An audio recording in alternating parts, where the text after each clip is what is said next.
This customer recently put in a pool and the liner keeps floating up on the lower side of the pool. Every time it rains, the liner goes up. He's got a pump right in between the liner and the wall. He has to pump it out all the time. And we've had a lot of rain, so he's been doing it a lot. So anyway, what we're doing here is we're putting in a French drain, starting from the shallow end in the center right here, going all the way around to the other side, so covering half the pool.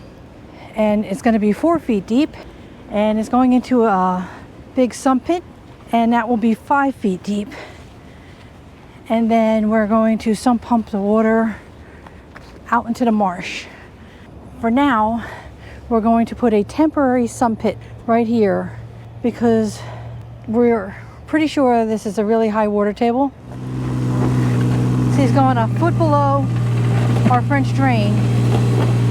So any water in this French drain until we're finished with it will go into here and then shoot out into the swamp area through the temporary basin. We got the temporary sump pump in. The moment of truth.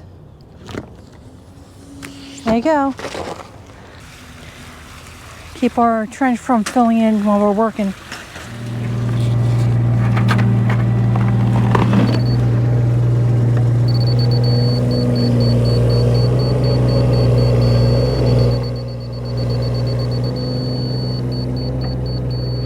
So Tom's getting this dug. And you can see how wet this wall is? Yeah, I don't know if you can see, but we're about 3 foot down here, and see all this water is just leaking all out of this wall. So this is the water we're going to be getting, all the subsurface water, getting it away from the pool. See all this wet water just seeping out? There seems to be like pockets of it. So the French drain is going to be down at the bottom here, 3 feet up to here. This temporary is keeping everything pretty dry in there. Otherwise it'd probably be halfway up by now. They're getting ready to put the real catch basin in there. It's all made out of fiberglass. See the lip on the bottom is an anti-flotation, so when there's high water table, it cannot lift it up. And he's going to put cement all around here to hold it down. There's a catch basin. Like I said, there's a foot extension that goes on there. It's a 4 foot basin and a 1 foot extension, so it will be 5 feet down. We have our cement all the way around. So here's our trench. We have the stone pretty much up to here. We just had to fill in the rest of the trench here with stone. And here we have a couple inches of stone underneath our perforated pipe. Now we're filling up the rest of the trench, 3 feet.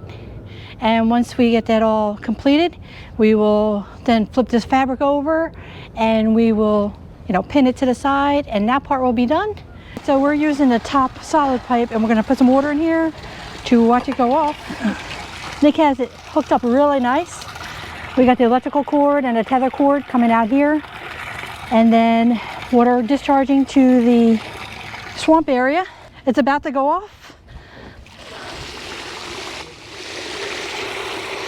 There you go. There's all the soil around what we excavated.